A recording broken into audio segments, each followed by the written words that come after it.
जय महादेव।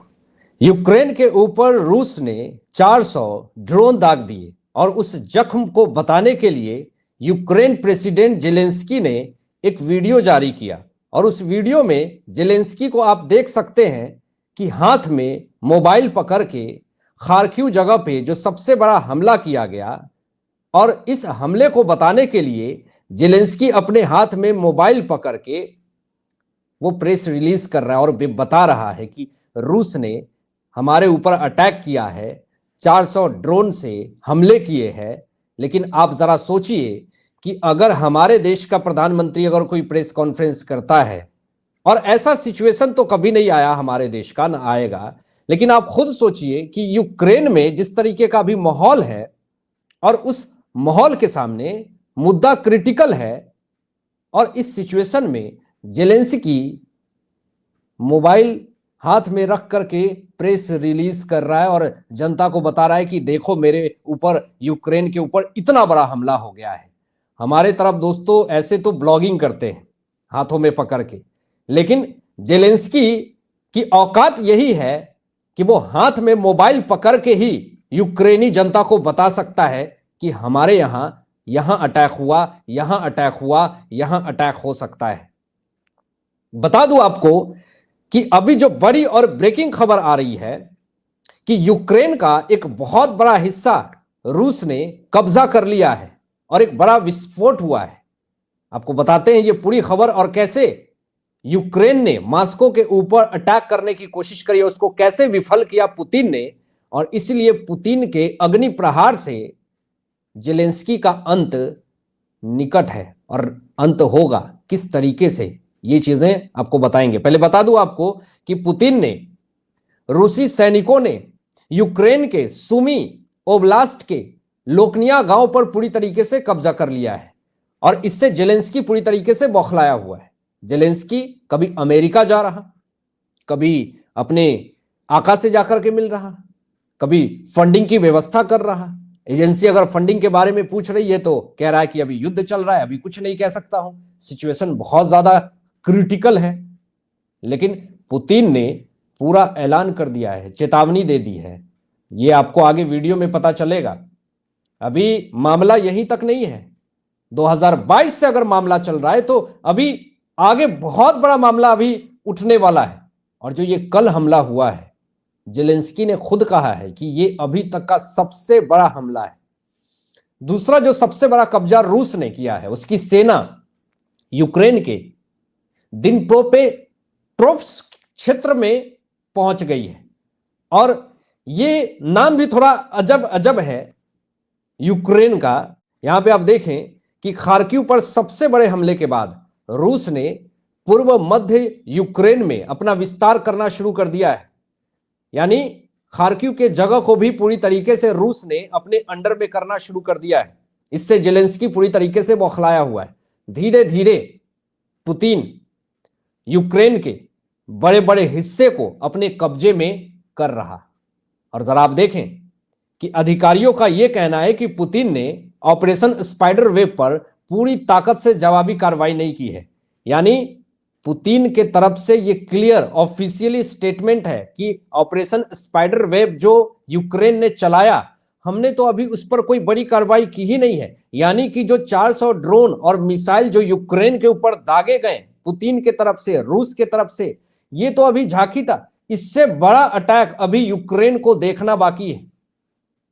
कहां था ये? जेलेंस्की को लग रहा था कि ये सबसे बड़ा हमला है। कल से चिल्ला रहा था, चीख रहा था पुतिन के ऊपर बहुत ज्यादा, लेकिन आज ये क्लियर स्टैंड ले लिया। यूक्रेन के अधिकारियों ने कही कि मुझे क्षमा कर दो, पुतिन से माफी मांगने की भी कोशिश करी, लेकिन पुतिन अब माफ नहीं करेगा। पुतिन ने साफ तौर पे कह दिया है कि अभी तो हमने जो हमला किया है ये तो कुछ नहीं है। ये मत समझना कि हमने बहुत बड़ा हमला कर दिया। इतना कहने के बाद भी ये जो बड़ा विस्फोट करने की गलती फिर से रूस की राजधानी मॉस्को में जो किया यूक्रेन के तरफ से, जेलेंस्की के तरफ से, ये बहुत बड़ी सजा पुतिन देगा। यहां पे देखिए आप कि यूक्रेन ने ड्रोन से मॉस्को पर हमला किया। आपको बता दूं रूस की राजधानी है मॉस्को, वहां पे सारे सरकारी काम, सारे संसद, सारी प्रक्रियाएं वहां पे होती हैं, राजनीति, सारा कुछ, सब कुछ वहीं है मॉस्को में। वहां पर हमला करने की कोशिश करी यूक्रेन ने। अब जेलेंस्की का ये वार किस तरीके से फेल किया पुतिन ने, जरा आप ये देखिए। 10 यूक्रेनी ड्रोनों को रात भर से लेकर के रविवार सुबह, जी हां दोस्तों, आज सुबह तक मॉस्को की ओर जाते समय मार गिराया गया पुतिन की तरफ से, रूस की तरफ से, जिसके बाद राजधानी के 2 हवाई अड्डों पर प्रतिबंध लगा दिया गया। आप समझ लें कि इतनी हिम्मत जेलेंस्की की कि वो 400 ड्रोन के दागने के बाद भी इसके अहम अहम इलाकों को रूस ने कब्जा किया, फिर भी ये सीधा रूस की राजधानी मॉस्को में अपनी ड्रोन को घुसेड़ दिया। लेकिन वो तो रूस ने मॉस्को को निशाना बनाने वाली 10 यूक्रेनी ड्रोन को पूरी तरीके से मार गिराया, एक भी सफल नहीं हुआ। लेकिन पुतिन ने क्लियर कर दिया है कि इस बार मेरी अग्नि प्रहार से जेलेंस्की तुम बच के रहना, क्योंकि इस बार ऐसा प्रहार करेंगे, इस बार ऐसा प्रहार करेंगे कि तुम और तुम्हारी प्रजा का पूरी तरीके से अंत हो जाएगा। ये जेलेंस्की जिस तरीके की हरकत कर रहा है और जिस तरीके से ये एंगल बढ़ रहा है और जिस तरीके से पाथ अपना रहा है यूक्रेन, ये वर्ल्ड वॉर 3 का संकेत है दोस्तों, ये न्यूक्लियर वार का संकेत है। यूक्रेन हिरोशिमा बन जाएगा।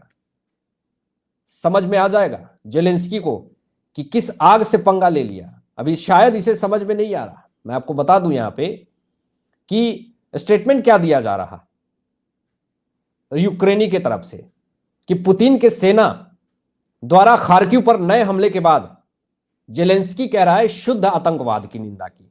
वो आतंकवादी जो कि रूस में मासूम लोगों की जिंदगी को खत्म कर दी, वो यूक्रेनी, वो जेलेंस्की शुद्ध आतंकवाद की बात करता है। ये जेलेंस्की इस तरीके का मोटा चमड़ी है जिसका चमड़ी उतारना ये रूस के हाथ में है, और रूस ऐसी इलाज करेगा जेलेंस्की का कि इसको पता है मेरा खात्मा पूरी तरीके से तय है।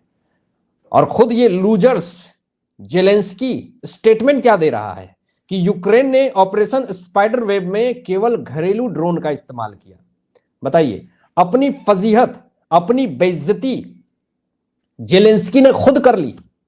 खुद ये बता रहा है कि मैं 40,000 का ड्रोन लेकर के रूस के अंदर स्पाइडर वेब चला रहा था। ये अपनी फजीहत और बेइज्जती का एक नया नमूना है। ये जोकर है जेलेंस्की, न इसे तरीका है पता, कैसे शांति वार्ता करनी है ये भी नहीं पता। अभी ये भीख मांग रहा है। भीख क्या मांग रहा है कि जितने भी हमारे सैनिक की शव है रूस में वो दे दो किसी तरीके से। अफवाह फैलाई गई कि रूस जो है वो नहीं दे रहा है हमारे शव को, लेकिन ऑफिशियली यहां पर रूस की तरफ से स्टेटमेंट दिया गया। लेफ्टिनेंट जनरल अलेक्जेंडर जोरिन की तरफ से कहा गया कि यूक्रेनी सैनिकों के शवों को ले जाने वाली ट्रेन रविवार को सीमा पर रवाना होगी, यानी आज रवाना होगी। लेकिन कुछ देर बाद यह भी खबर आती है कि यूक्रेनी अधिकारियों को सौंपने का काम अगले सप्ताह तक स्थगित किया जाता है। यानी ये ब्लॉग बनाने का जो इसका तरीका है जेलेंस्की का, बक दिया उसने रूस के खिलाफ फिर कुछ, तो वो भी अभी जो भी सैनिक के शव हैं वो लटक गए। तो अभी मामला देखिए, सीज फायर तो छोड़ दीजिए, अभी शव की अदला बदली तक अभी नहीं हो पा रही है, तो सीज फायर तो बहुत दूर की बात है। हालांकि आपकी क्या राय इन तमाम विषयों पे, अपनी विचार व्यक्त कीजिएगा। मिलते हैं एक लेटेस्ट ब्रेकिंग न्यूज के साथ, तब तक अपना ध्यान रखें, ख्याल रखें। सत्यमेव जयते। जय हिंद।